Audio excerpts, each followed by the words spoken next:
someone comes to me and they're a candidate for the DISCSEEL procedure, I almost always meet them in the office first. And after doing a detailed history and physical exam, I try and explain the DISCSEEL procedure to whichever discs, so it's usually multiple discs if they have MRI showing multiple levels of pathology, as this. The first part of the procedure is called an annulogram. If you give me artistic license, I'll draw. If this is a disc looking down on it, we have two sections, the nucleus in the center and the annulus on the outside. A healthy disc has annular fibers that are 15 to 25 layers deep. They're crisscrossed, very tightly packed. If you put a needle into a tightly packed normal disc annulus and you try and inject, it feels like a rock wall and really no contrast is going, maybe a dot when I'm looking at the annulogram.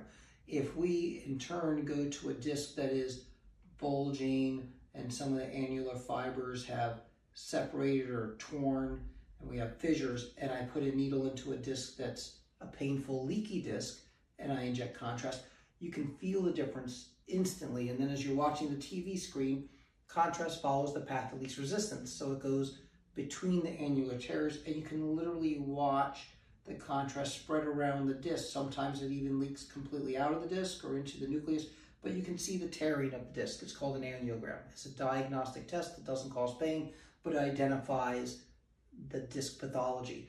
You treat right then and there. You simply switch the syringe on the outside from the contrast to fibrin. Fibrin comes in a pre-mixed tube that's almost like an epoxy. It has tube A, the highly concentrated fibrin, tube B, the activator.